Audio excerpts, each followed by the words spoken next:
porfa. Entonces me estabas contando, me ibas a ayudar tú con la Sí, profe, información. con el resumen, que el resumen en sí tenía que ver con las leyes de contribución. Eh, Ujú. por lo menos a mí me tocó exponer los actos administrativos, que tenía que ver pues con todo lo que lleva esta rama. A la compañera Claudia le tocó con, creo que fue contribuciones, las leyes, cómo se giran y cómo usarlas. A la compañera Consuelo no me acuerdo qué fue lo que le tocó. Dimos unas noticias al inicio de la Ujú. clase. Eso fue como todo lo que vimos, profe. Me Listo. acuerdo de ese. Perfecto. ¿Alguien más nos colabora con ese resumen, de pronto, como con esa idea principal de la clase anterior?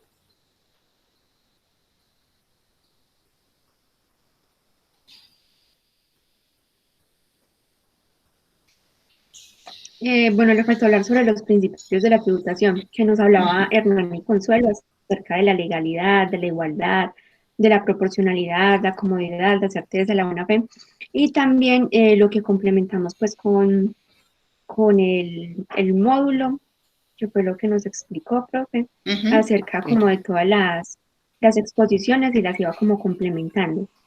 Perfecto, listo, Erika, muy bien, muchísimas gracias. De noticias habíamos quedado más o menos que 4 personas, que ustedes se dividían, 4 personas para que nos hablaran de las noticias. Entonces, ¿quién, quién va a ayudarnos con las noticias? Yo. Dale, Erika. Bueno, la noticia que yo investigué es acerca de un estudio que estaban haciendo de las petroleras a nivel de Latinoamérica. Entonces, por ejemplo, en el caso de Ecopetrol, pues decía que se salvaba de la crisis de las petroleras que estaban sufriendo América Latina debido a que en el año pues 2020, debido a la pandemia, pues obviamente se tuvo una reducción en cuanto a los barriles diarios de producción, debido pues a otras cosas. Entonces, por ejemplo, en el caso de la petrolera PDVSA, que es una de las petroleras más grandes del mundo, que está ubicada pues en Venezuela, y dice que llegó a tener más de 3.5 millones de barriles diarios en producción y bajó a 487.000 barriles diarios. Entonces vemos que es una reducción bastante grande y significativa. También hay otro caso y es el caso Pemex, que es la petrolera estatal de México, que esta también se vio afectada porque estaba relacionada con los problemas que tuvo Odebrecht. Entonces, que digamos la disminución de la cantidad de barriles que se producía y también este tipo de problemas con esta Odebrecht, pues entonces llevó a que tuviera también como una disminución en cuanto a su producción. También hablaba de las petroleras de Brasil, que ha venido pues presentando problemas porque se han vinculado con casos de corrupción y otros problemas de gestión que pues llevó a tener un alto endeudamiento. En cuanto a Ecuador, hablaban pues de una petrolera muy importante que es Petroecuador, y la producción pues disminuyó hasta barriles diarios de 393.438 y también tienen problemas con endeudamiento y problemas de liquidez. Entonces ahí vemos que también se vio grandemente afectada. En el caso pues de Argentina, una de las petroleras más importantes es una que se llama YPF, que pues ha sido una de las más grandes productoras y la producción llegó a bajar hasta 468 barriles diarios. Y en cuanto a Ecopetrol aquí en Colombia, pues obviamente estaban como rescatando que ha tenido una estabilidad y a pesar pues de que en el 2020 se vio afectada, logró unas utilidades de 473 millones de dólares. Entonces, pues ahí estamos viendo como la estabilidad de Ecopetrol. Súper, muy bien, Erika, muchas gracias. Además, un tema pues muy importante para las finanzas del país. Sabemos que gran parte de esas divisas que le entran al gobierno es por el petróleo y que se ha visto muy afectada, tanto cuando baja el petróleo, pues se ve muy afectada las divisas que le entran al país, ¿cierto? además porque los presupuestos públicos están hechos con esos ingresos, entonces esperan un petróleo a una muy buena tasa para que les ingrese mucho dinero, y eso ha visto afectar mucho el presupuesto público. Muchísimas gracias, Erika. No sé si quién más nos ayuda con noticias. Profe, yo. Dale, dale. Profe, es también respecto al petróleo. Perfecto. Colombia, a pesar de ser un gran productor de petróleo, pues esa es una de las fuentes del Producto Interno Bruto del país, también es un gran importador de gasolina y de diésel.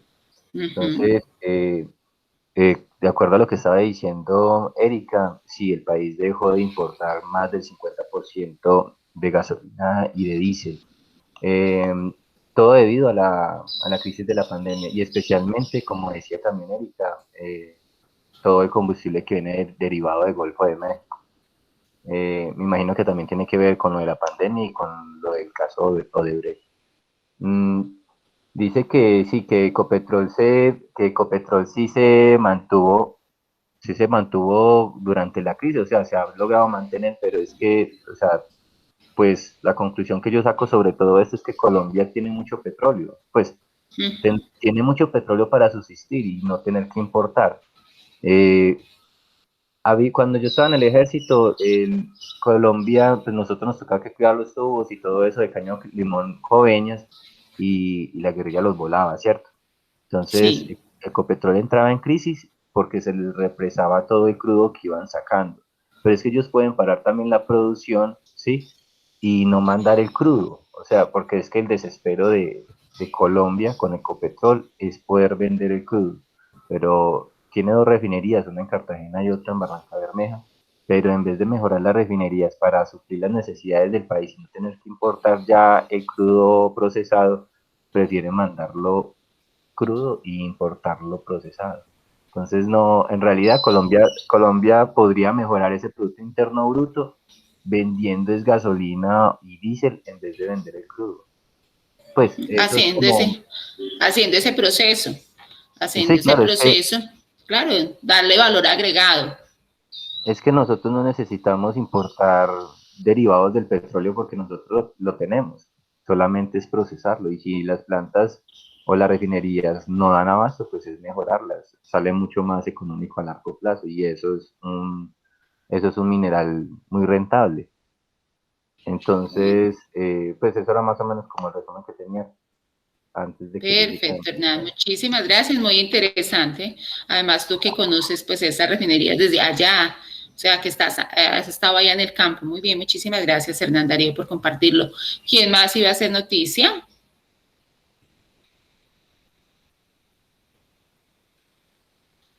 Chicos, ¿alguien más? Profe. ¿Verdad que? Ya. Yo. ¿Claudia? Dale. Sí. Pero esta noticia pues tiene como de todo un poquito, porque Claro que sí. es como un proyecto que quieren lanzar a la sesión, pues antes de que inicie la segunda sesión del Congreso. Este proyecto quiere plantear una renta mínima para los hogares de bajos recursos, o sea, como un subsidio para todos los hogares de bajos recursos. La ampliación de Colombia Mayor para todos los abuelitos pues que están desamparaditos, como que les den más recursos. Dice que la ampliación del IVA, eso no me gustó mucho. Dice que la ampliación del IVA y a la ampliación de la base del impuesto de la renta. Pues estos dos últimos pues son como impuestos que quieren aumentar impuestos. Ya ahí es como que estar pendientes, qué pasa, si lo aprueban, si no lo aprueban, si le hacen reformas. Está ahí pues como en proyecto.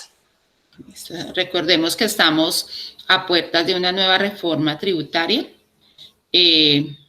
Se supone que este mes presentan ese proyecto, pues tendrá que ir a aprobación, pero nuevamente el gobierno va a hacer una reforma tributaria buscando recursos y más ahorita que se tuvo que aumentar el endeudamiento por efectos de la pandemia. Muchísimas gracias, Claudia. Otra cosa que tiene ahí el proyecto es imponer impuesto de renta a las personas pensionadas.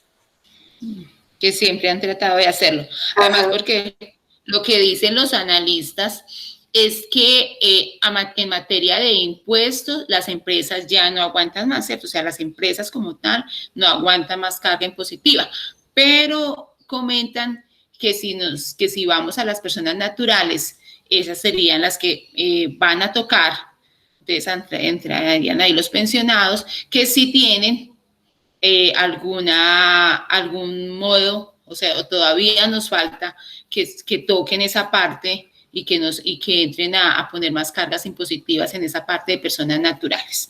Muchísimas gracias, Claudia. ¿Quién más? Habíamos dicho que hacer 4 noticias. ¿Quién más iba a hacer la noticia?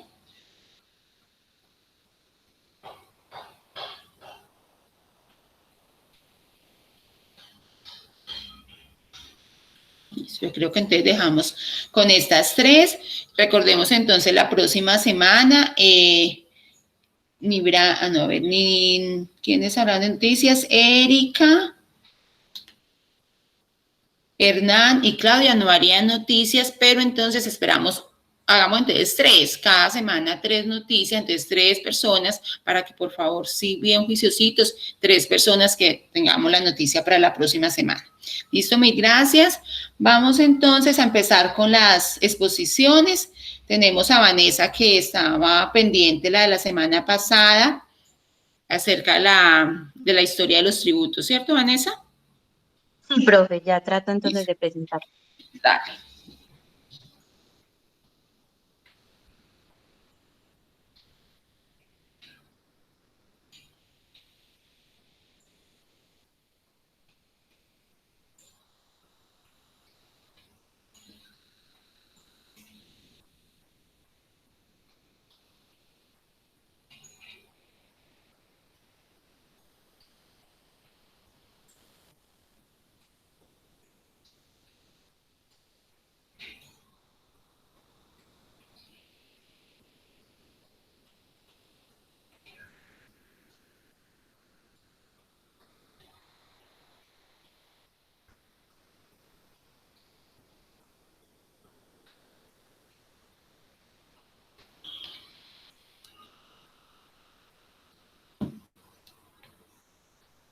Voy cerrando mi cámara, mi micrófono para no crear la interferencia a Vanessa.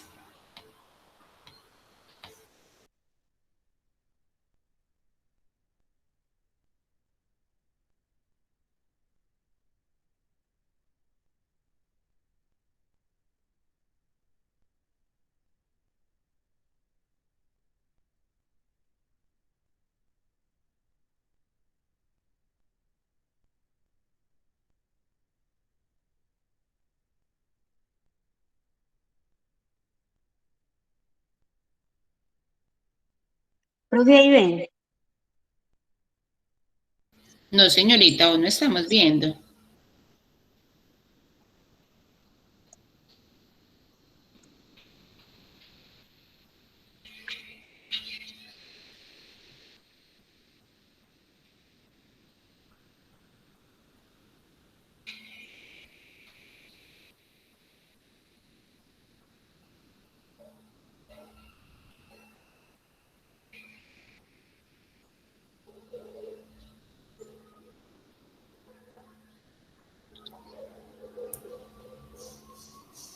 Ahora sí. Estamos viendo tu pantalla, habíamos visto que habías colocado los impuestos, pero ya no te veo. Ahí vemos impuestos. Listo, ahora sí. Bueno, la historia del impuesto. Primero vamos a hablar de qué es. Es una clase de tributo, o sea, obligaciones generalmente pecuniarias en favor del acreedor tributario, regido por el derecho público, o sea, el Estado. Los impuestos son cargas obligatorias que las personas y las empresas tienen que pagar para financiar el Estado. En pocas palabras, Sin los impuestos el Estado no podría funcionar, ya que no dispondría de fondos para financiar la construcción de infraestructuras. Los impuestos tienen un origen en el precepto también constitucional, según el cual todos los nacionales están en el deber de contribuir al financiamiento de los gastos e inversiones del Estado, dentro de los conceptos de la justicia y de la equidad. Tiene un origen religioso, en donde la contribución religiosa da respuesta a necesidades tales como atenuar temores, calmar a sus dioses, manifestar agradecimiento con ofrendas en especie mediante sacrificios humanos o animales. Los impuestos son tan antiguos como el hombre, su origen se remonta a los albores de la humanidad y su aparición obedece también, aparte de la religión, también a la guerra. Su origen guerrero, este origen se manifiesta como parte del espíritu guerrero que ha sido permanente en el ser humano desde sus orígenes y que le llevó a organizarse en sociedades guerreras. Los vencidos perdían sus posesiones para pagar tributos a los vencedores. Adicionalmente, sus prisioneros se convertían en esclavos. En el aspecto religioso, es el más antiguo de los tributos. Sus motivaciones no son otras que la necesidad del hombre de atenuar sus temores, calmar a los dioses y manifestar su agradecimiento mediante ofrendas en especie y en los sacrificios que ya les dije. En el origen guerrero, los vencidos perdían sus posesiones, perdían animales, cosechas y principales bienes pues, que ellos tenían. ¿Dónde nació? En Egipto, durante los varios reinados de los faraones egipcios, los recaudadores de impuestos eran conocidos como escribas. En un periodo, los escribas impusieron un impuesto en el aceite de cocina para asegurarse de que los ciudadanos no estaban burlando el impuesto. Los escribas auditaban las cantidades apropiadas de aceite de cocina y eran consumidas, y que los ciudadanos no estaban abusando residuos generados por otros procesos de cocina como sustitutos para el aceite grabado. Y en Grecia, en tiempos de guerra, los atenienses creaban un impuesto conocido como esfera. Nadie estaba exento del impuesto, que era usado para pagar gastos especiales de guerra.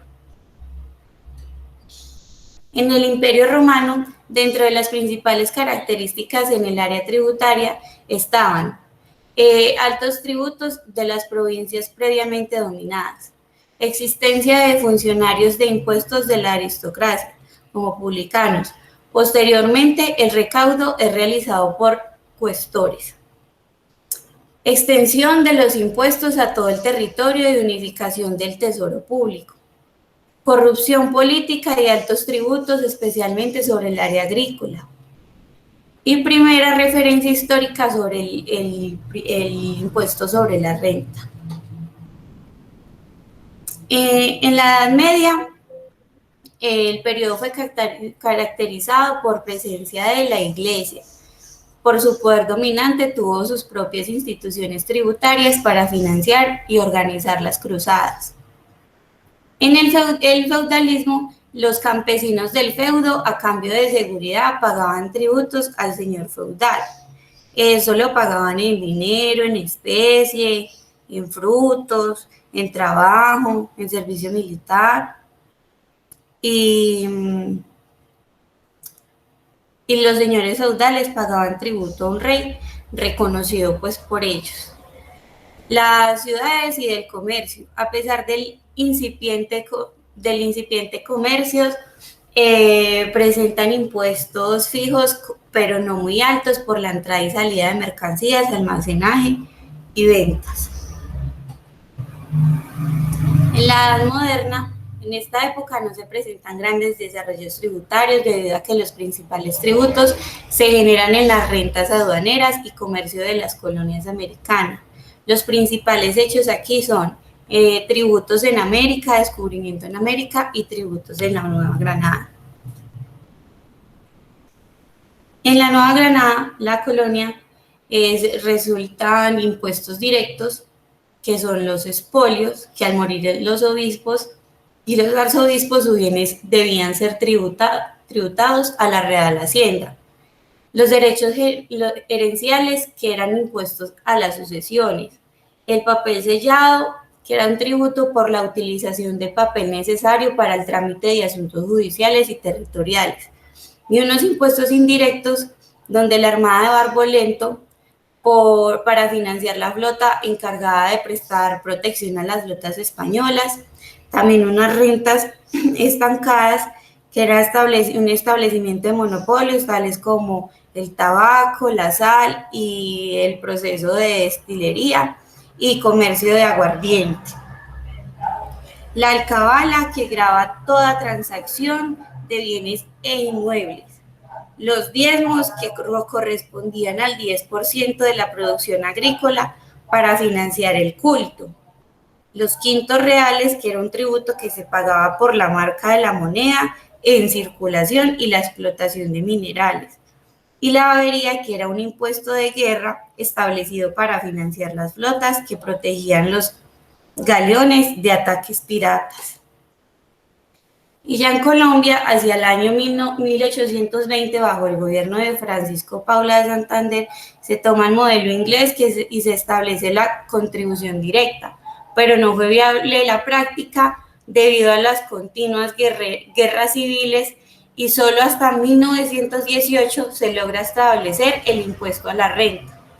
Hacia 1887, en vigencia de la Constitución anterior a la vigente, el presupuesto estimado en los impuestos para el país sumaba 19,5 millones.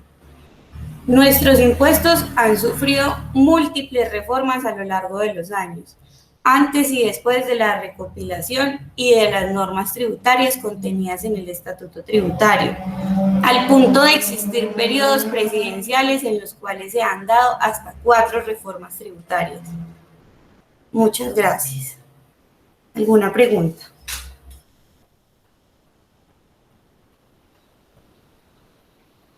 Preguntas, inquietudes. Vanessa, muchísimas gracias. Bueno, profe, usted. Listo. ¿Quién tiene alguna pregunta, alguna inquietud, algún comentario? Ahí lo que estábamos pudiendo mirar es que el tributo no es nuevo, siempre ha existido, ¿cierto? Siempre todos los habitantes del mundo, en todos los tiempos hemos tenido que ayudar a suplir esas necesidades del gobierno. ¿Para qué? Se supone que para un bien común, que para eso fueron creados realmente los impuestos. Bueno, vamos entonces a seguir acá. Voy a compartir mi pantalla para que veamos en el módulo una parte de los tributos que yo dejé ahí.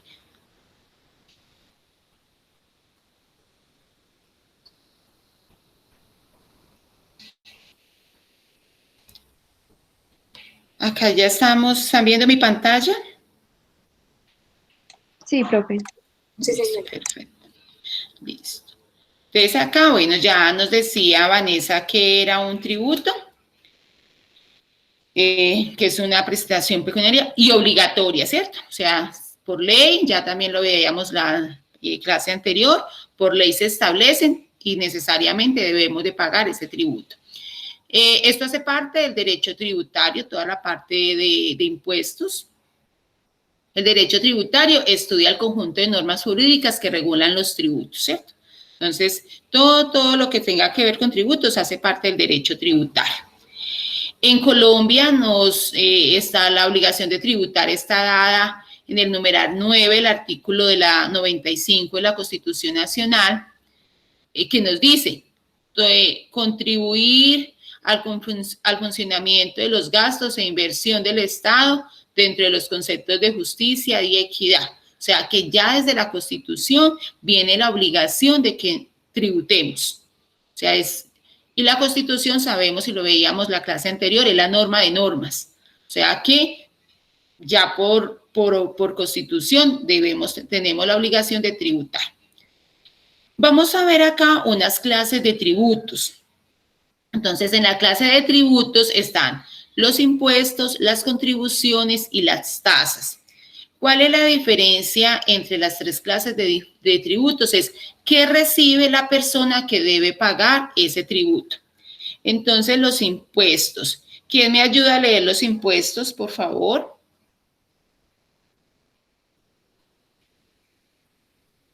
Profe, yo.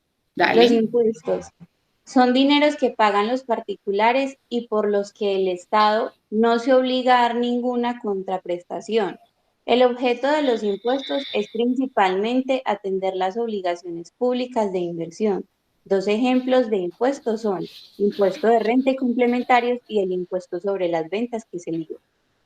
Perfecto. Entonces aquí, que es claro, simplemente nos toca pagar, está creado, ya lo vimos en la Constitución. ¿Qué nos da el Estado por pagar esos tributos? Nada. El Estado no está en la obligación de hacer ninguna contraprestación y nosotros sí estamos obligados a pagar, ¿cierto? ¿Y cuál es el objetivo de eso? Atender unas funciones públicas, o sea, atender las necesidades que el Estado tiene para poder subsistir. Muy bien, muchas gracias. ¿Quién me ayuda a leer contribuciones? Yo, profe. Dale. Contribuciones. Esta clase de tributos se origina en la obtención de un beneficio particular de obras destinadas para el bienestar general. Las contribuciones se consideran tributos obligatorios, aunque en menor medida que los impuestos. Un ejemplo de contribución es la constitución por valorización. La contribución por valorización que se genera en la realización de obras públicas de inversión social efectuadas por el Estado y que genera un mayor valor de los predios cercanos. Gracias. Entonces, ¿qué es esa contribución? Igual, o sea, es un tributo que debemos de pagar, pero acá sí hay un beneficio. La persona que está obligada a pagar esa contribución no tiene un beneficio. Entonces nos hablan del ejemplo de la contribución por valorización. La persona que paga se va a beneficiar. Entonces, el Estado hace una obra que es una obra de interés general, porque ahí tiene que ver la contribución. El Estado hace una obra que es de interés general, o sea, para todos. Y hay unos beneficiados particulares. Ese beneficiado particular entonces debe ayudar a hacer esa obra. Es el caso entonces de la valorización. Vemos que cuando hacen una valorización, y lo hablaba Hernán en la clase anterior, que tuvieron que devolver unos dineros de las valorizaciones, cuando hay una valorización se hace una obra, por ejemplo, todo lo que se hizo por allí por las 50, entonces hay unos predios a los que esas obras valorizaban, ¿cierto? Ese predio se valorizaba por esa obra que hizo el Estado. A esas personas dueñas de esos predios les tocaba pagar, o algunos, en ese caso, pues como que no hubo que pagar, pero ahí era esa contribución. ¿Por qué? Por yo haber valorizado mi predio. Vamos entonces con lo de las tasas. ¿Quién me ayuda con leer lo de las tasas?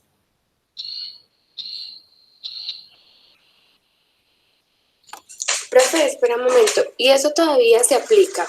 O sea, sí, sí. Si yo tengo una casa y por ahí les da por hacer una avenida, a mí me tocaría pagar sabiendo que yo tenía mi casita ahí. Sí, señorita, sí, así es. ¿Qué pasa? Que muchas veces, y lo que pasó en la anterior administración, dijo, no, esas valorizaciones no las vamos a cobrar, sino que lo vamos a hacer con los recursos que se tienen. O porque ya habían recogido antes los recursos, pero comúnmente, cuando uno tiene una propiedad y va a pasar por ahí una avenida,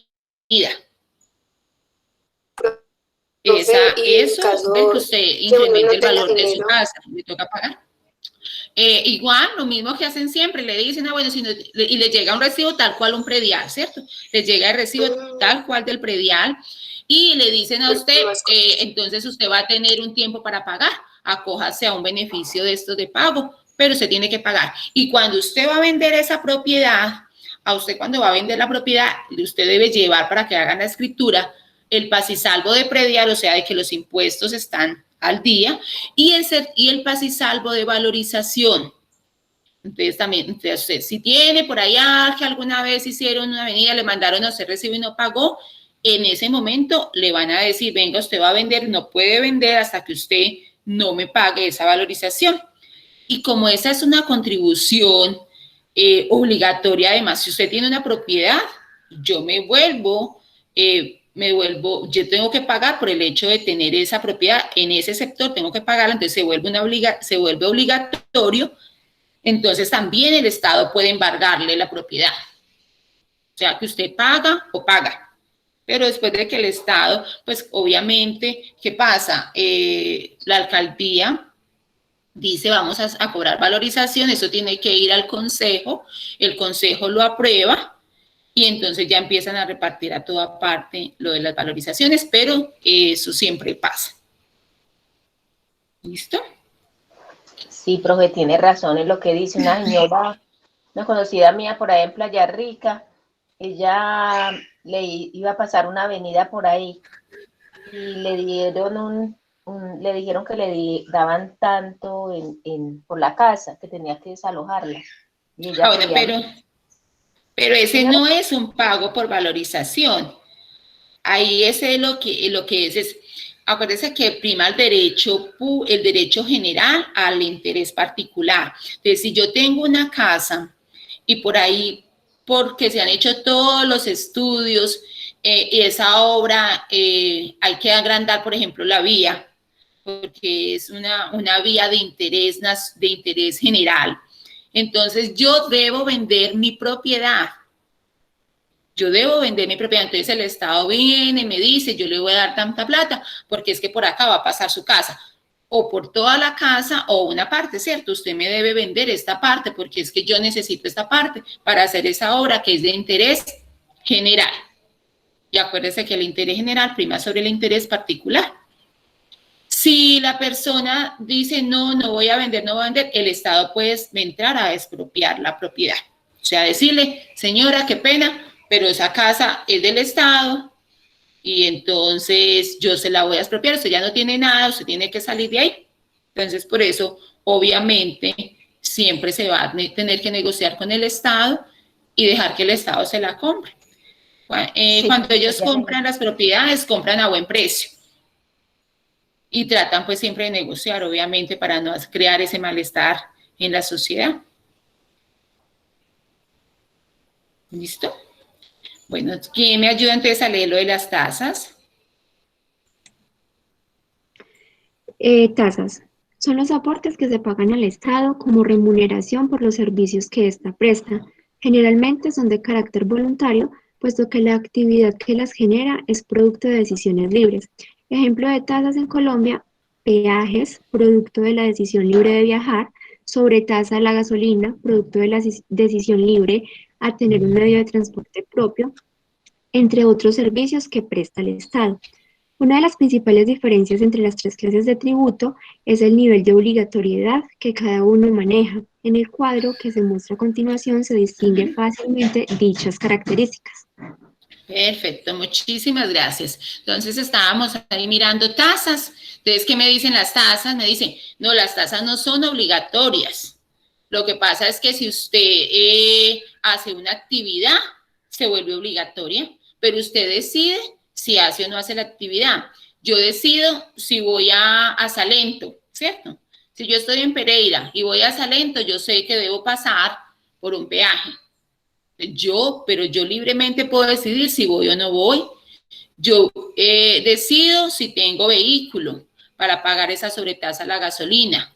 Cuando yo voy y tanqueo mi vehículo, fuera de que estoy pagando la gasolina como tal, el producto, estoy pagando una sobretasa a la gasolina. Yo decido si pago o no. ¿Por qué? Porque yo decido si tengo vehículo. Si no tengo vehículo, entonces yo no tendría que pagar, se supone, ¿cierto? No tendría que pagar porque igual en el pasaje me lo van a cobrar, ¿cierto? Pero ese es como los tres tributos que manejamos en Colombia: impuestos, contribuciones y tasas. ¿Entendimos este tema? ¿Dudas, inquietudes, comentarios? chicos. Está muy claro, profe. Sí, profe. Perfecto, listo. Muchísimas gracias. Vamos entonces a seguir acá mismo. Aquí, bueno, que le den una revisadita a lo que está allí escrito, a este cuadrito que nos hace como un resumen de lo que se habló. También todos los tributos, y esto es a nivel universal, tienen unos elementos. O sea, cuando yo miro un impuesto, yo para entender ese impuesto debo ir a mirar, son estos elementos. ¿Cuáles son los elementos? Un sujeto activo, un sujeto pasivo, un hecho generador, un hecho imponible, una base gravable, una tarifa y un periodo gravable.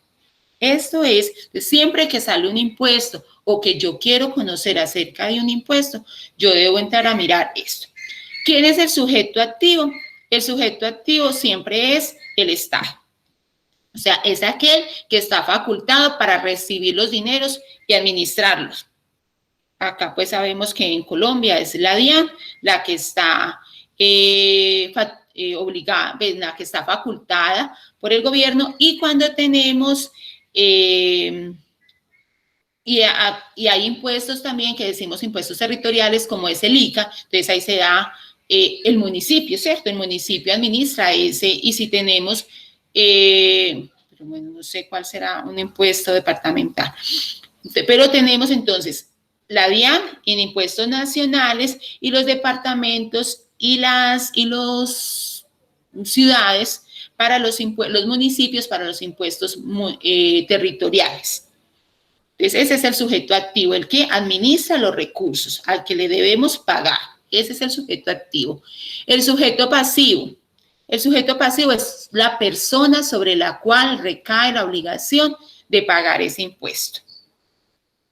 Entonces, los sujetos pasivos, personas naturales, personas jurídicas, que por realizar alguna actividad que previamente hayan dicho que genera impuestos, entonces tendrá la obligación de pagar el impuesto y se convierte en el sujeto pasivo de la obligación.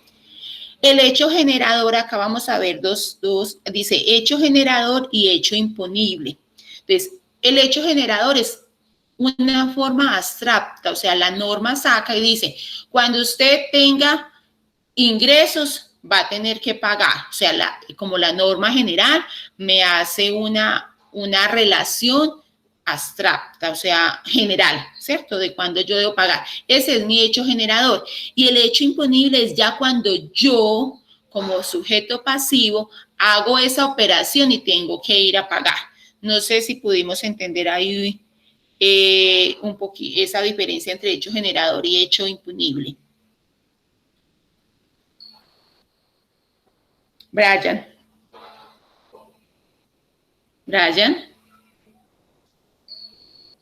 Sí, profe, ¿me preguntabas? Sí, entendimos esa parte de la diferencia entre hecho generador y hecho imponible. Profe, más o menos. O sea, el hecho generador es el que está escrito en la norma en forma abstracta. O sea, para todo, ¿cierto? O sea, yo voy y leo la norma y me dice, cuando usted tenga ingresos, va a tener que pagar renta, ¿cierto? El impuesto de renta. O el IVA, por ejemplo, cuando usted tenga ingresos, usted va a tener que pagar el IVA. Pero ya cuando yo, como sujeto pasivo, obtengo ese ingreso, para mí ya se me convierte en un hecho imponible. O sea, yo ya tengo que pagarlo. ¿Por qué? Porque yo estoy realizando o generando los ingresos. Uno es como la norma general y el otro es ya cuando ocurre la acción. Eso es básicamente. Sí, ya Eso es ahora como sí básicamente. como más desmenuzado. Listo. Gracias, Listo. Ese es como, voy a ustedes, muchas gracias. Esa es como la diferencia en esas dos, que yo creo que es donde puede presentarnos inconveniente. La base gravable, siempre hemos visto, ahorita lo hablábamos, se tiene una base gravable. ¿Qué es la base gravable? Es de donde yo voy a cobrar el impuesto, es al que yo le voy a aplicar la tarifa. Entonces, ¿cuál será la base gravable del IVA? ¿Cuál será la base gravable del IVA?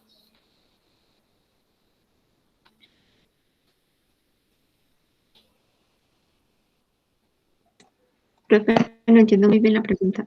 La base gravable son 3, ¿no, profe? ¿Cuáles? Una que, la del 19, No, estas son hay las una... tarifas. Oh, La base es IVA, el monto al que yo le voy a aplicar. antes del IVA, el monto. El monto, o sea, la base gravable, por ejemplo, si yo hago una venta, ¿cierto? O sea, yo debo aplicarle a esa venta le voy a aplicar el IVA. Entonces, ¿cuál es la base gravable? El valor de la venta. Es Y a como el ese valor, subtotal.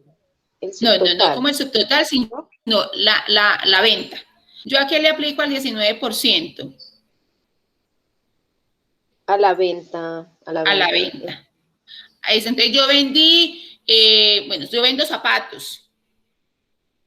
Esos zapatos tienen IVA. ¿A qué le voy a aplicar el IVA?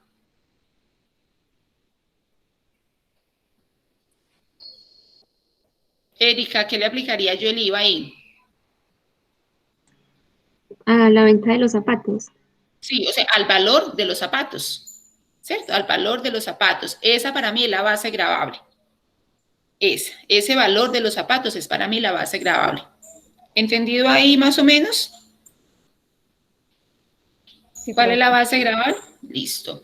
Y ahora sí viene, gracias Hernán, y ahora sí viene la parte de aquí, la tenemos, la parte de la tarifa, que era lo que nos decía Hernán, que tenemos 3 grupos. Hernán, ¿qué grupos tenemos de tarifa de IVA, por ejemplo? la general que es del 19%, Ajá. la del 5% que es para algunas excepciones y la que no está grabada. Perfecto. Entonces, esa es la tarifa. Entonces, es la tarifa que yo le voy a aplicar a mi base. Entonces, me dice Hernán, mire, hay una general del 19% que se le aplica casi a todos los productos, el 19%. Esa es la tarifa, ese porcentaje que yo le voy a aplicar a mi base gravable. Y ya luego viene el periodo gravable. Entonces, el periodo gravable es en qué fechas, en qué tiempo yo tengo que presentar esos impuestos. Entonces, por ejemplo, me dicen periodo gravable de renta.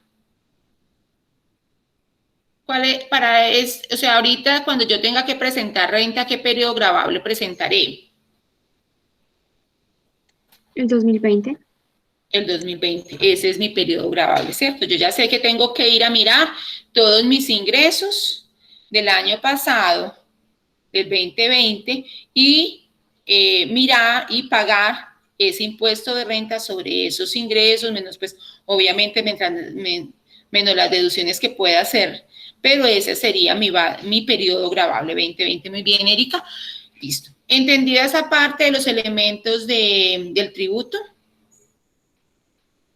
Dudas, inquietudes, es bien importante, o sea, cada vez que yo vaya a mirar un tributo, que yo voy a mirar IVA, yo tengo que ir a mirar quién es el sujeto activo del IVA, quién es el sujeto pasivo, quién es la base gravable, qué es la tarifa, o sea, siempre tengo que mirar esa parte por ejemplo, en el IVA, hay unos que tienen un periodo gravable, entonces yo tengo que pagar un IVA bimestral, y tengo que pagar un IVA tengo que pagar un IVA de cuatrimestral, o de régimen simple, van a pagar un IVA anual. Si yo no conozco mi periodo gravable, entonces una persona tiene que pagar un IVA cuatrimestral y lo paga bimestral.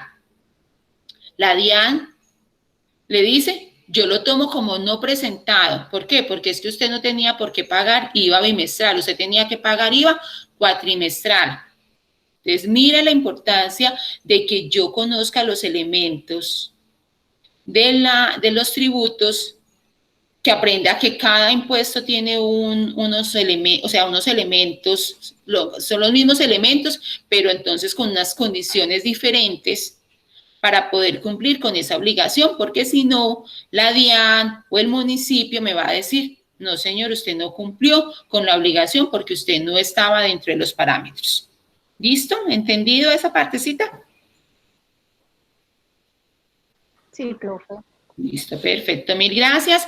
Vamos entonces a seguir ya con lo de las exposiciones. Vamos entonces a ir con, no sé quién empezaba primero, si Vanessa, ¿quién tenía las 5 primeras definiciones? ¿Vanessa o Marianid? Yo, profe.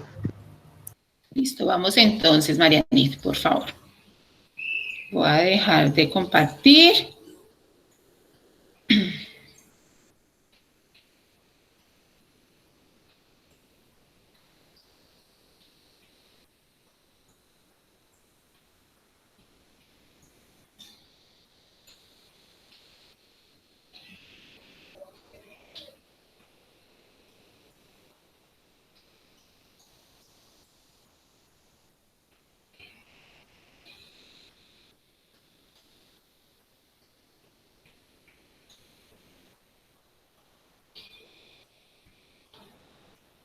Voy a cerrar mi micrófono y mi cámara para no crear interferencia.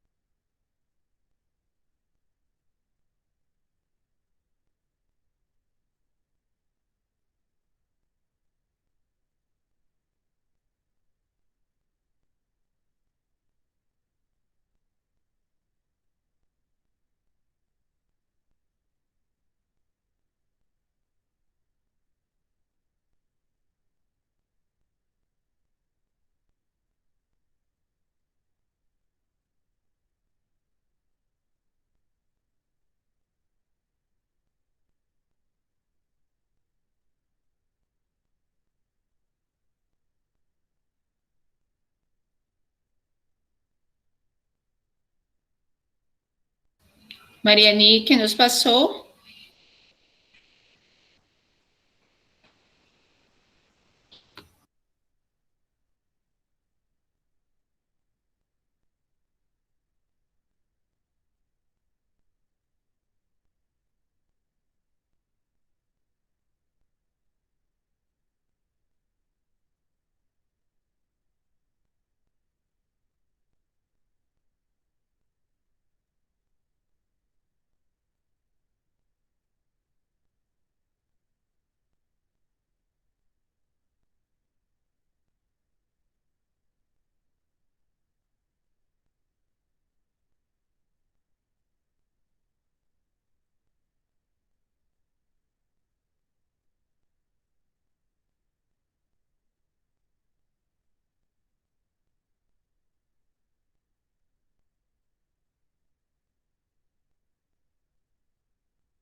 Marianid.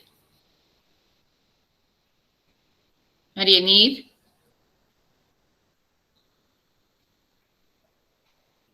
Marianid, ¿tenemos algún inconveniente? Ah, por ahí allá.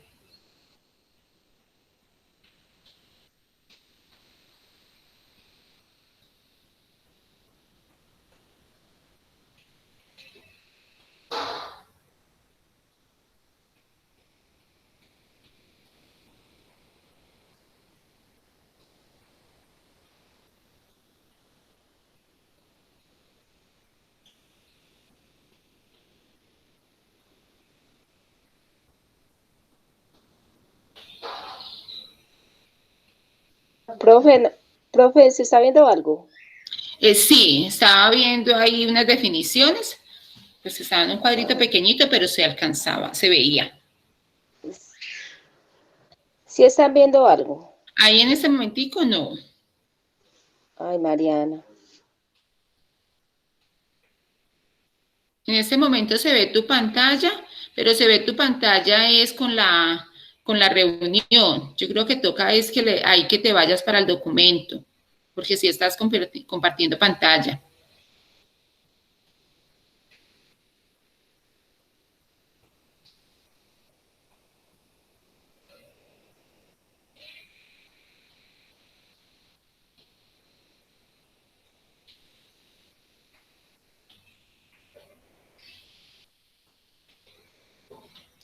Mira donde tienes el documento que vas a presentar.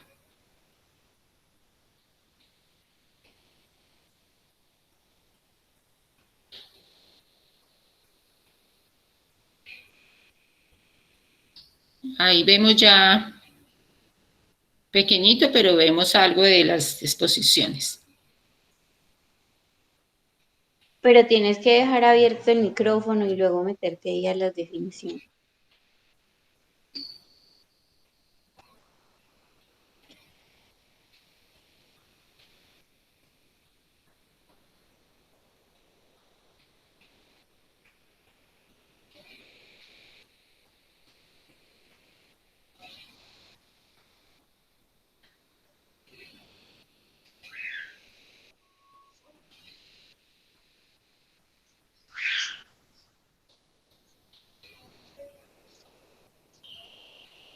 Listo, profe, ya me está escuchando, me está escuchando, Ahí escuchando. Sí, sí, ahí se te ahí escucha súper bien. ahí te escuchamos, pero no, ya no vemos No, las...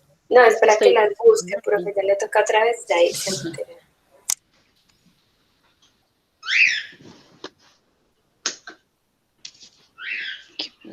Anden un lorito para acá. Eso ahí. ¿Qué pasa, mamá?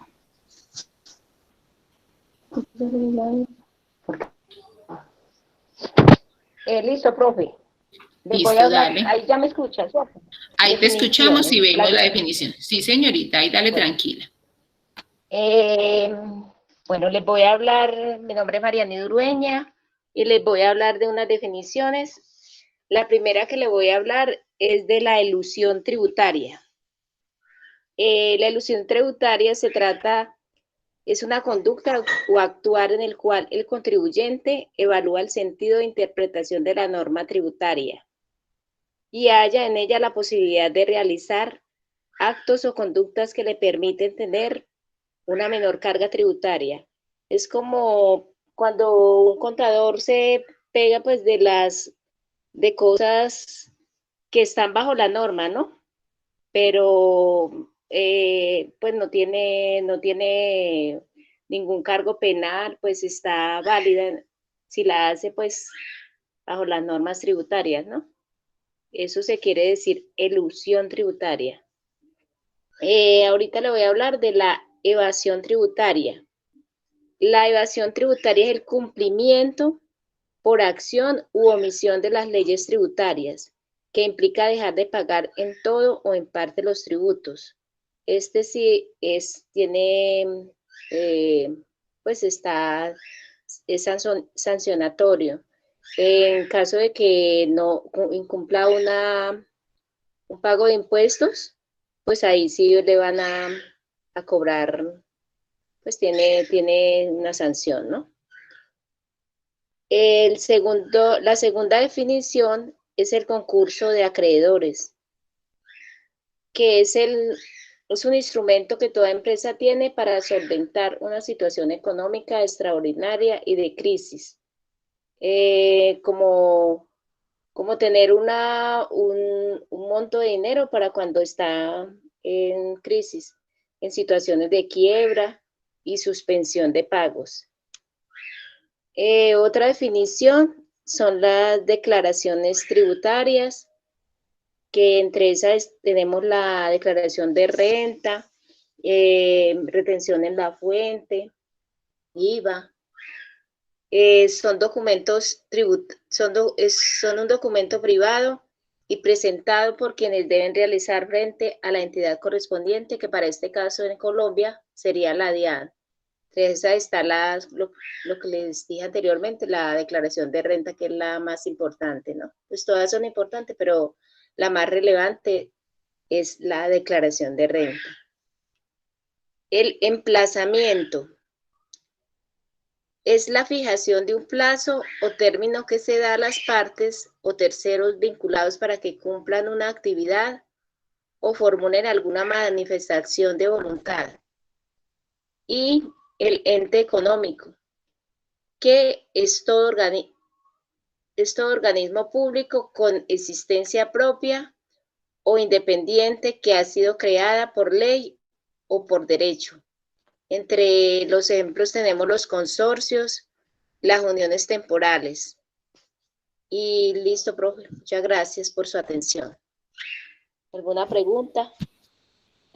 Listo, Marianis, muchísimas gracias. Y me perdona la demora, pero estaba en el No. celular. No, no te preocupes, mírame, a mí me gustan mucho las exposiciones porque por medio nos obligan a hablar, nos obligan a ir a consultar varias fuentes y todo. Y tercero, nos obliga a que nosotros aprendamos nuevos métodos. Esta vez te tocó el celular y entonces te obligó a que tú aprendieras nuevos métodos. La verdad, si a mí me dicen que presentar el celular, tampoco sé. Entonces por eso me gustan las exposiciones. Chicos, dudas, inquietudes. Profe, una preguntita, las exposiciones también pueden hacer así pues oralmente, en cámara, pues, caso de que uno no... Pues a mí me gusta más que tengamos la diapositiva. ¿Y por qué? Porque ahorita tú nos envías esa diapositiva al grupo, por favor, para que todos lo tengamos. Entonces nos va a quedar ahí como la evidencia, como para poder ir a leer, a mirar. ¿Listo? Listo, profe, muchas gracias. A ti, Marianís, muchísimas gracias.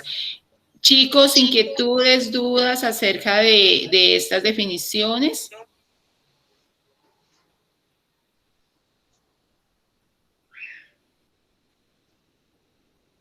Ahí yo creo que de pronto en concurso de acreedores. ¿Qué entendemos por ese concurso de acreedores?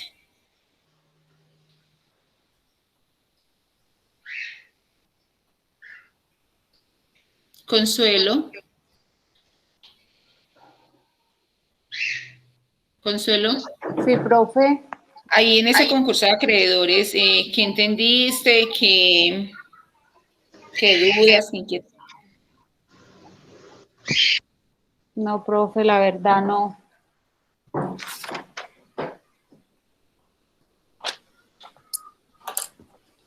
¿No sabemos? No, profe. El concurso de acreedores. Gracias, Consuelo. El concurso de acreedores se da cuando yo no puedo pagar una serie de obligaciones, ¿cierto? Entonces, yo llego y me voy, ahí es sobre la ley de insolvencia. O sea, cuando yo me presento, en este momento hay una ley de insolvencia abreviada que se dio a raíz de la pandemia. Entonces, yo me presento ante la entidad, ante la superintendencia, y le digo, yo no tengo cómo pagar mis deudas. Estas son mis deudas y esta es la forma en que yo las podría pagar. Las personas naturales lo pueden hacer, las personas jurídicas lo pueden hacer, y simplemente lo que hago es que presento todas mis deudas, reúno a todos mis acreedores y les digo cómo les voy a poder pagar, ¿cierto? De acuerdo a mi flujo de caja. Entre esos acreedores, ¿quién está? La DIAN, que tiene un peso muy importante, porque casi siempre que tenemos problemas de deudas, una de las deudas es la DIAN. Entonces, ahí voy a llamar a los bancos, voy a llamar a la DIAN y le voy a decir, míreme, no tengo con qué pagarles, estas son las fórmulas de que yo tengo cómo pagarles. Mientras yo estoy en ese concurso de acreedores, yo ya no puedo obtener más deudas, o sea que si mi empresa sigue funcionando, yo todo lo voy a tener que comprar de contado. Yo ya no voy a poder tener más crédito hasta que yo no salga de esa ley de insolvencia. ¿Ahí entendido la parte de concurso de acreedores? Sí, profe, gracias. Listo, Eso gracias. no se llama, o cuando una persona entra totalmente en quiebra, ¿no? Que se llama insuficiencia económica y se declara, o sea, que ya no está obligado a pagar porque se declara que está quebrado, que todo se le... Pero ahí es ya porque estoy en quiebra. En quiebra. Pero aquí yo tengo crisis. Yo quiero seguir funcionando, o sea, yo quiero que mi empresa siga funcionando. Entonces, ¿qué le pido a ellos, que son mis acreedores? Venga, dígame, yo quiero seguir funcionando, yo tengo ganas de pagar lo que decimos cada que debemos, yo tengo ganas de pagar, pero en este momento no tengo cómo. Pero si usted me da tiempo, si usted me deja que yo salga de mis crisis, yo le voy a pagar. Lo que pasa es que para salir de mi crisis yo me voy a demorar 3 años. Entonces, los acreedores que tengan mayor peso, o sea, los que yo le deba más, me van a tener que hacer votaciones para dejarme a mí entrar en esa ley de insolvencia. O sea, ellos van a tener que decir sí, sí, sí, lo dejamos. Eso es para evitar ¿qué? Para evitar embargos. Porque si yo le debo, por ejemplo, a un banco, no, y hago este concurso de acreedores y el banco lo acepta y todos mis acreedores lo aceptan, ya el banco no me puede a mí ir a embargar. Entonces yo sé que puedo manejar la cuenta del banco tranquilo, que yo ya voy a pagarles, que voy a tener unos periodos de gracia, obviamente debo pagar intereses durante ese periodo de gracia, pero ese capital que yo le debo al banco, él no me lo va a poder sacar porque yo ya hice y yo ya estoy dentro de una ley de insolvencia. Entonces, lo que me van a dar es tiempo para poder salir de esa ley de insolvencia. Y vemos que hay empresas que logran realmente salir de esas crisis y que esos tiempos les sirven para fortalecer económica la empresa, para fortalecer sus productos, para buscar nuevos mercados, que eso es lo que yo busco. ¿Listo?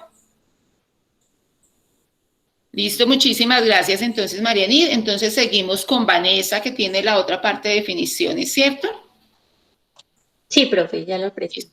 Listo, gracias. Voy entonces a cerrar.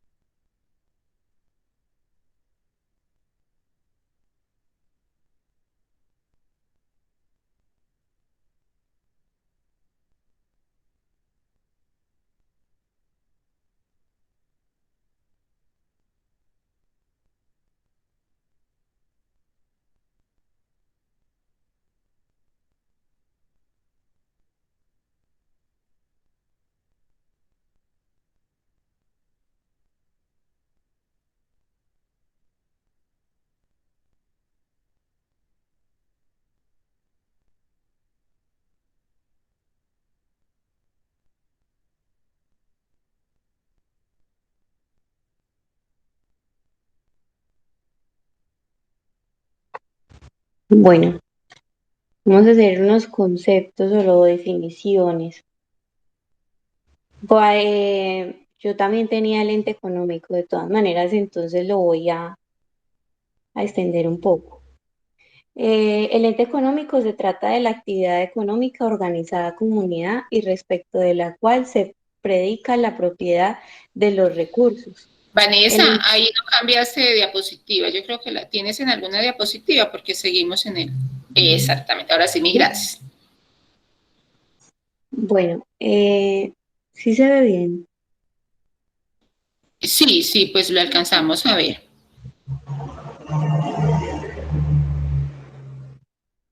Bueno, el ente económico es la organización dedicada a la generación de ingresos a través de la venta de algún servicio o producto. Los entes económicos son cualquier participante activo a instancias de la economía de mercado y que como tal toma decisiones que terminan obviamente influyendo en la economía que corresponda. Lo que quiere decir es que es una unidad que funciona organizadamente en el uso de sus recursos, ya sean materiales, humanos y financieros, y pues generan ingresos mediante la venta de productos o lo que es la prestación de servicios. Los tipos de entes económicos están entre los entes productivos, que son denominados comúnmente como las empresas, y los entes no productivos, que son las unidades económicas de consumo, lo que son las familias, las asociaciones y otras unidades, y las administraciones públicas. Los propósitos del ente económico son conocer y demostrar los recursos controlados por un ente económico, como las obligaciones que tenga para transferir recursos a otros entes.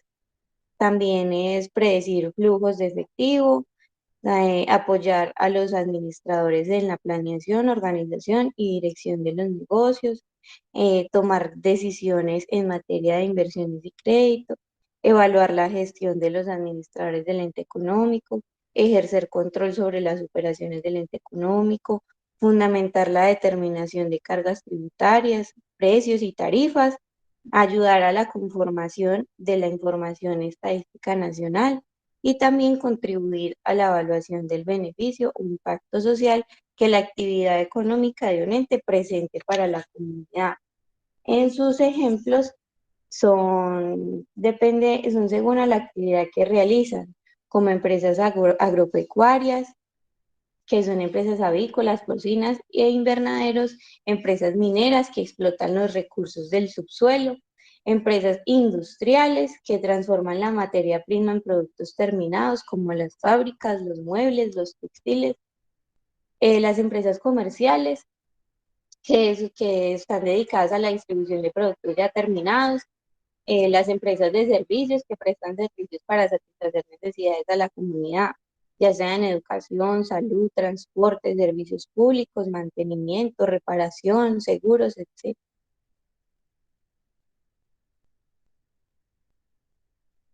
Establecimiento de comercio. En el artículo 515 del Código de Comercio colombiano dice: se entiende por establecimiento de comercio un conjunto de bienes organizados por el empresario para realizar los fines de la empresa. Una misma persona podrá tener varios establecimientos de comercio y a su vez un solo establecimiento de comercio podrá pertenecer a varias personas y destinarse al desarrollo de diversas actividades comerciales. O sea que el establecimiento de comercio es el conjunto de todos los elementos necesarios para poder ejercer la actividad comercial, como las mercancías, mobiliarios, herramientas, y el mismo nombre lo dice, y el mismo nombre o razón social. Es el caso de las peluquerías, restaurantes, tiendas, almacenes de ropa, etc. El establecimiento de comercio es distinto al espacio, no es ni el edificio ni el local comercial donde funciona. La creación de un establecimiento de comercio consta de dos partes. En primer lugar, es la creación del negocio como tal, es decir, conseguir los elementos necesarios como el capital, como unas mercancías o materias primas y pues sus empleados. Ellos tienen que tener una matrícula, una legalización y pues obviamente unas obligaciones. Bueno, las ganancias ocasionales. Es el ingreso o utilidad que tiene una persona o empresa por la venta ocasional o esporádica de un bien que no hace parte del giro ordinario de sus negocios, o por la ocurrencia de un hecho económico excepcional como ganar la lotería o una rifa. Los ingresos que constituyen una ganancia ocasional están señalados en el artículo 300 del Estatuto Tributario, que son, por ejemplo, la venta de activos fijos poseídos por 2 años o más, la utilidad en liquidación de sociedades, las herencias, legados y donaciones, la indemnización por seguros de vida y lo que es las loterías, rifas y apuestas y similares. Grandes contribuyentes. Estas son personas jurídicas legalmente constituidas o personas naturales que por su volumen de operaciones, ingresos, patrimonio o importancia en el recaudo reciben esta calificación mediante resolución expedida por el director general de la Dirección de Impuestos y Aduanas Nacionales, que es la DIAN. Cualquier contribuyente que cumpla con los siguientes recursos, pues va a ser un gran contribuyente o será calificado como un gran contribuyente. Que tenga las propiedades, planta y equipo o propiedades de inversión sean superiores a 3.000 VT, que el patrimonio líquido sea superior a 3 millones de VT. Estamos hablando de que estas sean del año gravable anterior a la clasificación. Que los ingresos brutos sean superiores a 2 millones VT, que el valor del total del impuesto sea superior a 50.000 unidades de valor unitario, tributario, que el total de retenciones sea superior a 300.000 VT, que el total del impuesto generado por operaciones grabadas en las declaraciones del impuesto a las ventas, o sea, el IVA, sea superior a 250.000 VT, y que el total del impuesto generado por operaciones grabadas en las declaraciones del impuesto nacional al consumo sea superior a 100.000 VTs.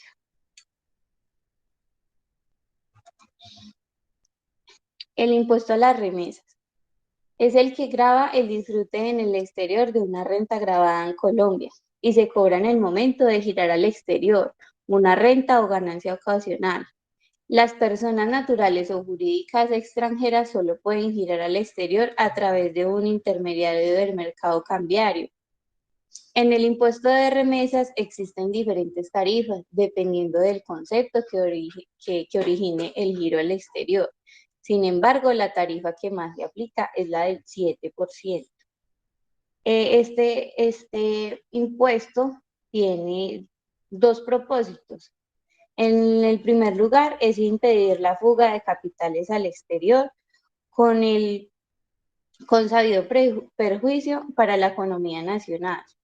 Y en segundo lugar es asegurar que los capitales que salgan paguen el mismo impuesto que hubieran pagado en el país, si aquí se hubiera explotado. Y se busca entonces gravar las utilidades de fuente nacional de la casa matriz y sus accionistas en Colombia a través de sucursales. Y listo. ¿Alguna pregunta?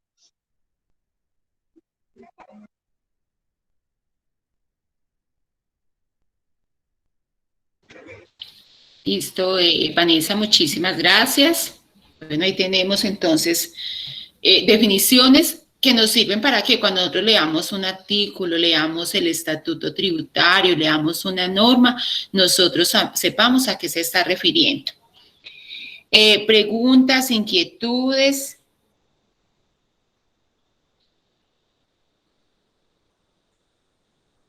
Chicos. No. Preguntas, inquietudes. Ahí, por ejemplo, en ganancias ocasionales. Bueno, ella nos decía las ganancias ocasionales se dan porque yo recibo una herencia, porque me gano una lotería.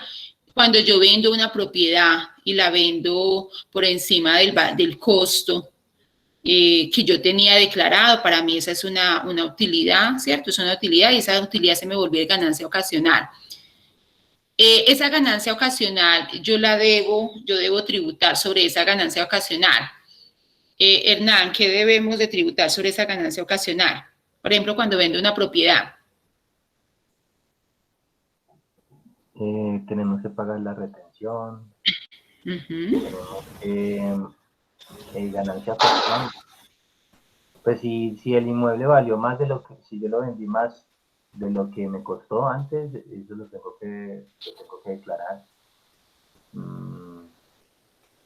Y sobre ese valor o sea, cuando yo vendo la propiedad y la vendo por mayor valor del costo, entonces yo, por ejemplo, el año pasado tenía esa propiedad declarada en 100 millones de pesos y la vendí en 110. Entonces yo allá voy en mi declaración y coloco costo 100 millones, valor de ingresos por venta 110. Bueno, obviamente allá voy a tener que hacer unas depuraciones en mi declaración de renta, pero entonces supongamos que me dio una utilidad, una ganancia ocasional de 10 millones de pesos. Sí, Que sobre eso tengo que pagar el 10%. Perfecto, sí, sobre esa utilidad, entonces ahí hay que tener en cuenta que sobre esa utilidad, sobre las utilidades o las ganancias yo pago el 10% y cuando son rifas, todo eso de apuestas, pago el 20% sobre eso que me gané. O sea, tengo que hacer partícipe al Estado de la suerte, ¿cierto? De mi suerte tengo que hacer partícipe al Estado en un 20%. ¿Listo? Ahí en esa partecita. También nos hablaba Vanessa por allá de las VTs. ¿Qué son las VT, Consuelo?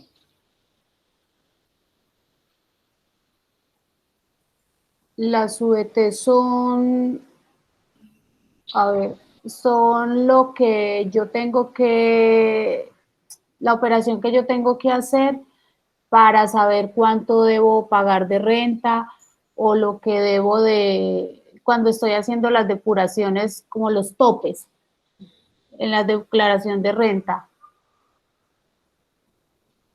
Listo, Consuelo, muchas gracias. Tatiana, ¿qué es un OVT?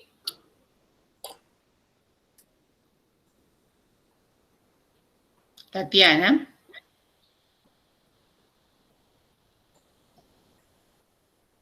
Tatiana no está. Claudia.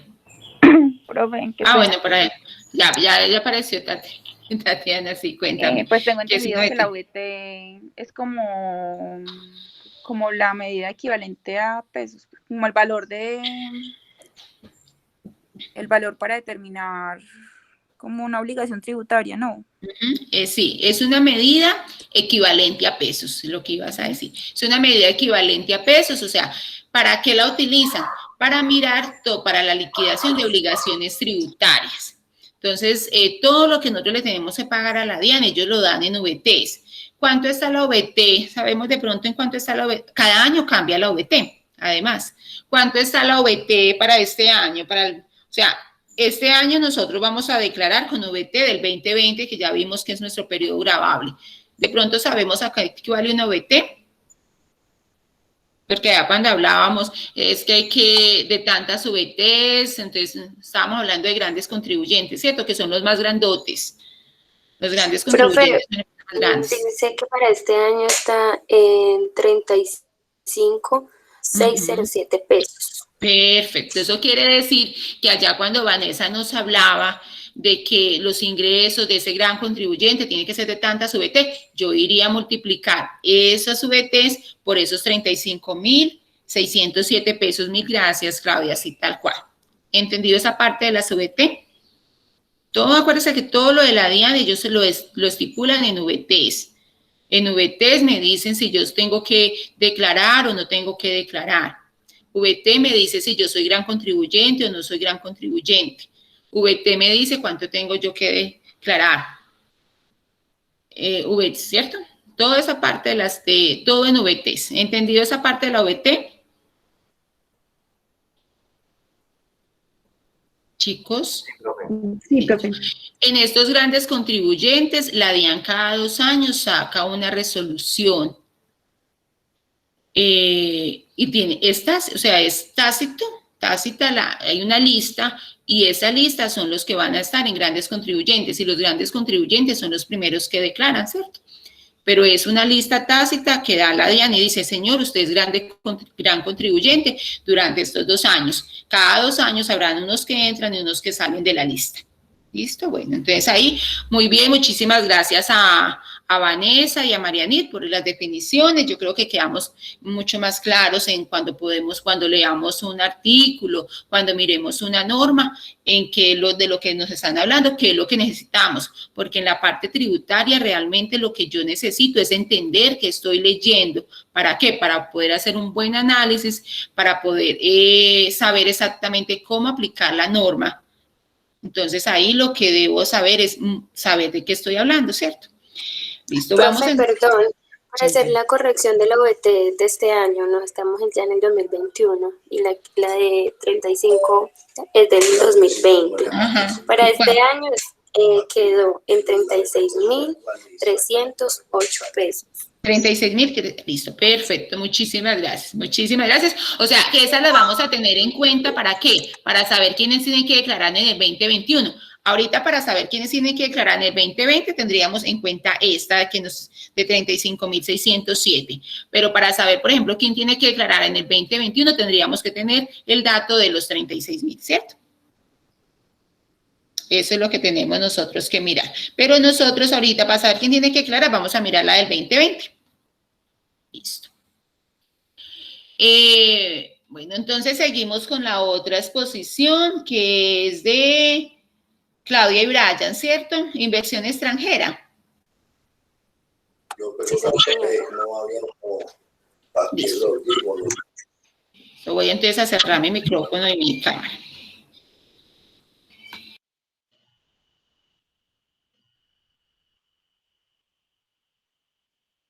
Profe, coloco presentar en tu pantalla completa o una ventana. Profe, ¿aló? Pues yo siempre lo presento en completa, sí, también yo lo presento en completa. Bueno, profe. Excuse me. Ya, listo. ¿Ya ahí me ven? ¿Me logran ver la pantalla? Todavía no estamos viendo. Profe, profesor. Ay, aburrido, papito, ¿qué más? Papi, vea, el mes pasado no lo pagamos, weón, sí, este mes, por favor, a pagarlo de una. Listo, compartir. Ahí ya me logran ver, profe. Ya está cargando. Ahí, ahora sí, ya. Sí, gracias, gracias. Bueno, profe, primero que todo me presento. Mi nombre es Brian Hernán Iglesias Castillejo y el de mi compañera es Claudia Patricia Medina. Vamos a hacer la exposición que tiene que ver con un tema que lo escuchamos mucho, pero que muy poco interés le prestamos, y es la inversión extranjera, ¿sí? Bueno, lo primero que quiero es darle un concepto de qué es la inversión extranjera. La inversión extranjera es cuando viene una empresa o una persona que está constituida de otro país y viene y invierte en una empresa de Colombia o hace una filial, ¿sí? Ejemplo, una inversión extranjera puede ser Coca-Cola, ¿sí? Porque a pesar de todo eso está montando su filial acá en Coca-Cola, ¿sí? Está creando pues está llevando su marca acá, McDonald's. Tenemos varias empresas que son, que hacen inversión extranjera en tipo filial. O la otra puede ser, o sea, se considera inversión extranjera por lo menos que yo compre o tenga el 10% de las acciones de una empresa o que le invierta el 10% del capital. O sea, hay muchas maneras de lograr una inversión extranjera. La inversión extranjera, ¿qué nos trae? Pues, ¿qué nos queda como país? Para la persona que invierte, casi siempre lo que era un largo plazo y es de forma estratégica, pues, bueno o malo, le va a traer esa inversión que está haciendo a dicha empresa, sea monetaria. Esa es otra cosa, le voy a decir muchas de las formas que hay para invertir. Entonces, eso es lo que le va a traer un beneficio, ¿cierto? Tanto a la persona que invierte como a la empresa que está ahí en el país, porque esa empresa puede crecer más y generar más dinero, más ingresos, y pues, si necesita insumo, material, pues obvio lo va a comprar en el mismo país. Pues, entonces, esto es una forma estratégica que ha sido creada para poder darle mayor economía mundial a los países. Hay que tener en cuenta en la inversión extranjera, que en la inversión extranjera, por ahora tenemos una moneda que va a ser casi inderrotable como es el dólar. O sea, todos van a utilizar mucho esta moneda, ¿sí? Y de ahí ya se pasa a la otra moneda, casi siempre en todo lo que se compra o en todo para hacer el envío. Entonces, casi siempre la moneda que se va a utilizar va a ser el dólar, ¿sí? ¿Cuándo empieza la inversión inicial? Desde que usted hace la inversión hasta las otras operaciones posteriores al capital, o sea, usted puede abonar a un capital de una empresa o algo así. Entonces ya eso es, o crear las filiales, ¿sí? Con el fin de hacer una inversión extranjera. Vamos a hablar de los diferentes tipos de inversiones extranjeras. Tenemos la inversión directa, ¿sí? La inversión directa es lo que le estaba comentando. La persona puede tener una propiedad en dicho país y, digamos, una forma de invertir es que viene y compra una propiedad y ahí monta la empresa, ahí por adquisición, particiones, hay acciones, hay cotas de mercado de valores. También otra forma es la importación de divisas, que esto le ayuda a la moneda nacional para la nueva creación de la empresa que se esté pensando, o como el aporte capital, ¿sí? De una vez, así ya esté constituida la empresa, pues, sabemos que todas las empresas necesitan siempre tener su aporte capital. Otra forma también de inversión directa puede ser que yo puedo, agarrar y vender acciones, o también la importación de una máquina, equipo, o algo que me traiga beneficios, sean físicos, me traiga bienes, sean físicos o intangibles, ¿sí? Puede ser la compra de unos derechos, de algo, ¿sí? Hay el aporte también a las importaciones no reembolsables, y la importación de divisas, ¿sí? Que puedan ser convertibles, perdón. También otra de las que más beneficia es la compra de inmuebles, y residencias propias de vivienda de funcionarios o también la de las oficinas de personas jurídicas extranjeras. Es como que lo que más se ve en la inversión directa. Sigue a continuación la compañera Claudia. Hola, buenos días. Bueno, Brian, ¿me pagas el micrófono? Sí, es que el mío no es el que está sonando, pero dale, yo lo apago. Sí, era el único activo. Bueno, yo les voy a hablar un poquito de la inversión extranjera indirecta. Esta inversión extranjera indirecta la hacen, pues, empresas naturales o empresas o personas naturales o entes públicos, ¿sí? Lo hacen a empresas de otro país, públicas o privadas. Esto no serían como unos socios directos, esto es más bien como una especie de préstamo y tendrían pues para generar como un interés. Nos dice también que son de personas que no residen en el país. Ejemplo, si una empresa española hace un préstamo a una empresa colombiana, allí es donde aplica una inversión extranjera indirecta, porque la empresa realmente hace parte de España y no de Colombia. Dice que tiene, digamos que menos riesgo, porque tienen como una obligación o la ley los protege para pagar la deuda. Entonces, si ellos prestan dinero a mi empresa, la ley los cubre a ellos, donde yo les tengo que pagar a ellos el dinero que me prestaron, por ejemplo. Dicen que en caso de quiebra o problemas financieros, se les da la garantía legal del reembolso del capital más los intereses. También nos dice que tiene como 3 principales productos. Uno es el fondo de inversiones. Esto es que buscan varias personas que inviertan, como para generar interés y más ganancias, ¿cierto? Digamos que en dicha empresa. Otro producto sería que tienes planes de inversiones, se me fue la palabrita, para pensionados, planes de inversiones para pensionados. Esto pues es una contingencia, digamos que para cuidar, digamos que el futuro o a largo plazo, pero entonces esto no genera tanto interés o tanta ganancia a las personas que invierten. Otro producto sería las inversiones en las bolsas de valores.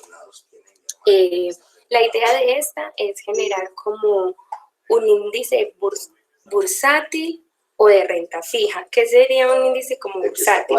Como una estabilidad en la bolsa de valores, como un promedio estable, que no suba tanto, pero pues que tampoco les baje para que les genere como una renta fija mensual o anual, según pues lo que el inversionista desee. La otra compañerita, por favor. Listo, otra inversión, digamos que extranjera, es las inversiones de portafolio. Como empresa privada o pública o persona natural, se inscribe en algo que se llama el Registro Nacional de Valores. Esto es donde yo, como propietaria de la empresa, digo o ofrezco, digamos que bonos o... Y hay uno que saldría en 120 pesos. Ay, espérate.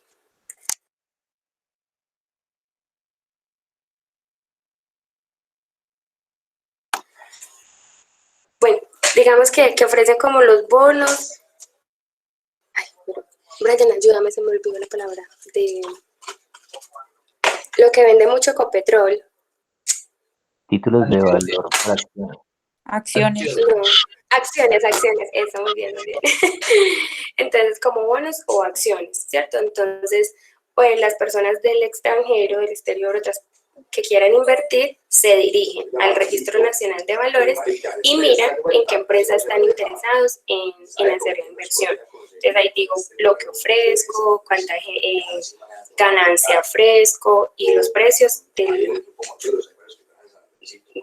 lo que quiero pues como dar. Listo, compañero.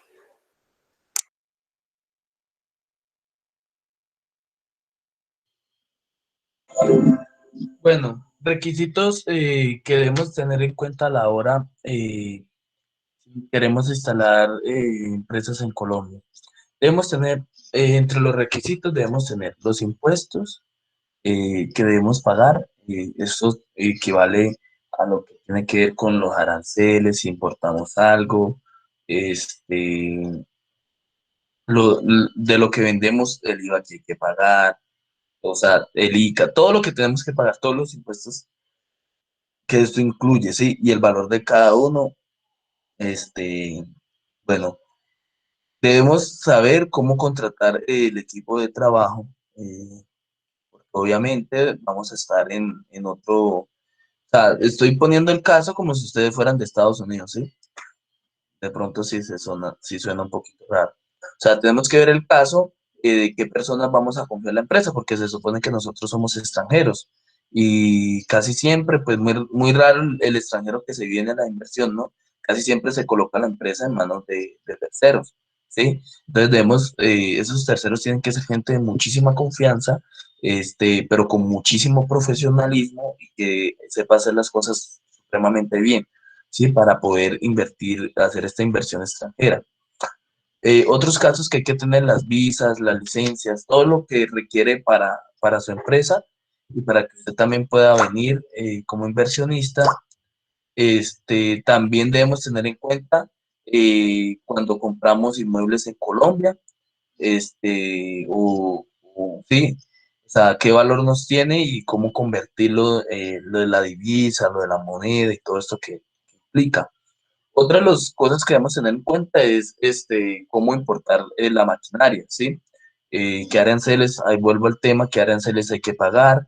¿Qué valor me sale? Si sale más rentable, más bien comprarla en Colombia o más bien enviársela, ¿sí? O sea, todo el proceso legal que esto emana para yo poder importar una máquina, ¿sí?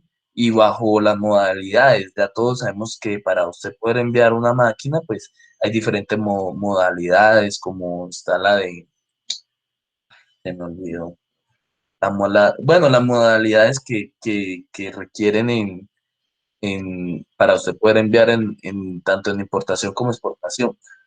Y ya a continuación lo dejo con la compañera que va a decir quiénes apoyan las inversiones. Igualmente ya ustedes están viendo. Bueno, en Colombia la entidad que se ve o que es más fuerte en apoyar las inversiones extranjeras se llama Proexport. Esta es la entidad que se encarga del turismo internacional, la inversión extranjera y las exportaciones también. Digamos que algo, y de pronto nosotros no sabemos porque no estamos como en la industria o en el gremio, es por ejemplo el cine, ¿cierto? En Colombia es fuertemente como en este campo de exportación, incluso las personas, o sea, hay mucho actor colombiano que está produciendo, digamos que en otros países, y eso pues es bueno para Colombia, porque pues le entra dinero. Colombia es uno de los países con mayor inversión extranjera, así no creamos, como en Latinoamérica, de los países como más fuertecito. De los países que más ha invertido en Colombia está Canadá, como de los países principales, luego le sigue Estados Unidos, luego está España, y pues hay una cantidad de países hacia abajo, que han hecho inversiones en diferentes empresas colombianas. Listo, compañero. Bueno, compañeros, entonces para resumir, la inversión extranjera, compañerita, ¿podría apagar el micro un poquitico, por favor? Bueno, entonces, para resumir, todos estos temas ya está subido en el chat del grupo, por si a alguien de pronto le interesa o está pensando hacer una inversión extranjera, pues acá es su oportunidad o la quiere presentar a un amigo que de pronto está interesado en hacer un negocio acá en Colombia. Aquí fueron todos los links que encontré, realmente copié todos, literal, todo está ahí, ¿sí? Incluso hasta las de la imagen. ¿Y a qué vamos con la inversión extranjera? Que es la manera en que otra persona puede invertir aquí en nuestro país de diferentes formas, sea acción, partición, préstamo, de manera de portafolio. Entonces, la idea que yo quiero que se lleven de la inversión extranjera es que sí nos puede beneficiar. Realmente sí, para esta economía nos beneficia demasiado. Entonces, espero que les haya gustado. Si tienen de pronto una duda, una inquietud, quieren saber algo, tienen una pregunta, me la podrían hacer, y yo con muchísimo gusto le doy respuesta a su pregunta. Brian, Claudia, muchísimas gracias. Muy interesante, muy buena la exposición. Yo creo que nos sitúa, mira, todos los países, la verdad es que hay una puja constante por esa inversión extranjera, o sea, todos los países del mundo están interesados que lleguen nuevos capitales a su país. ¿Por qué? Porque eso genera trabajo, porque eso genera, entonces el gobierno va a tener nuevos impuestos, ¿cierto? Va a tener nuevo recaudo de impuestos. Entonces, todos los países están interesados a que esa inversión extranjera llegue y por eso están las instituciones buscando que esa inversión extranjera llegue al país. Íbamos a mirar un correo pues, de un video, ya no lo vamos a alcanzar a mirar, pero de todas maneras en él le voy a mostrar acá en pantalla que queda.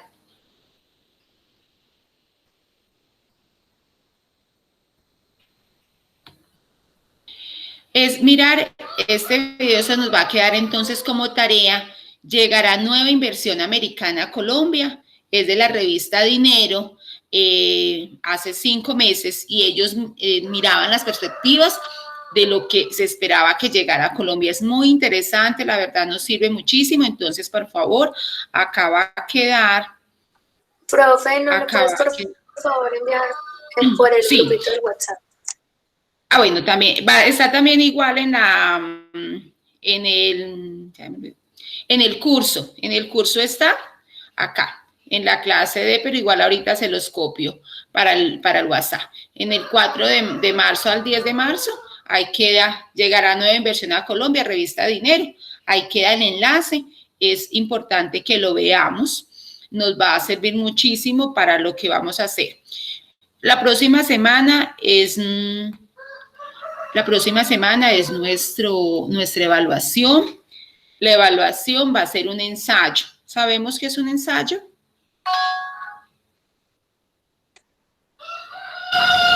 Es como la opinión que uno tenga acerca de determinado tema, ¿no? Sí, es como un análisis, la verdad es como un análisis. Entonces,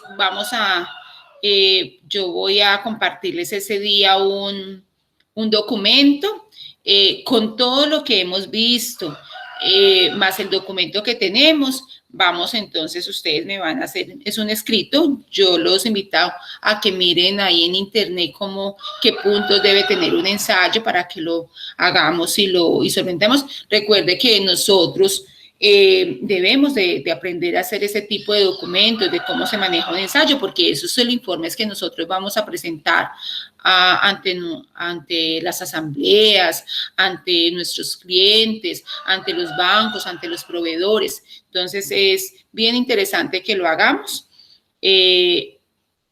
Por eso es también que nosotros miremos el video, que repasemos un poco de todos esos conceptos que hemos visto para que cuando leamos el documento entendamos porque de eso se trata, de que nosotros podamos interpretar, analizar y mirar lo que estamos leyendo. ¿Listo? Yo creo que son las 10:26, yo creo que podemos dejar ahí, no sé si tengan dudas, inquietudes. No. Entonces, usted nos da el tema el mismo día y es ese para mismo, preparar sí. el ensayo.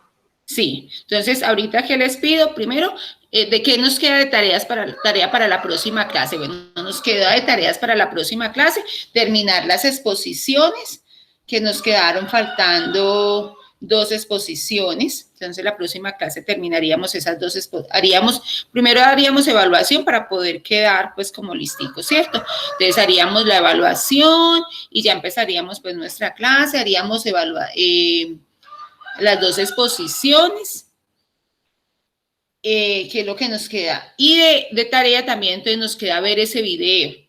Vean el video, que eso nos va a servir entonces para el ensayo. Vuelvan a leer los conceptos, lo que nos están enviando los compañeros en el WhatsApp, para que cuando leamos el documento que yo les voy a pasar, lo podamos entender y hacer nuestro ensayo. ¿Listo? Cualquier duda, cualquier inquietud, a ti, Consuelo, cualquier duda, cualquier inquietud, ustedes saben que me pueden escribir, tenemos un foro de consultas.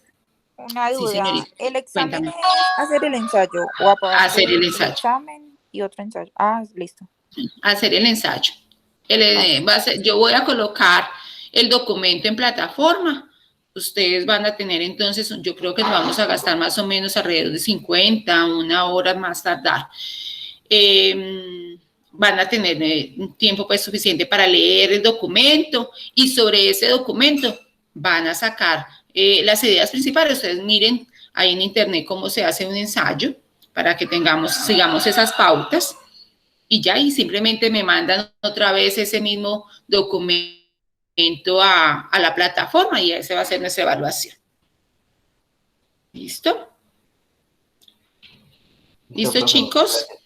Listo, no, a ustedes muchísimas gracias.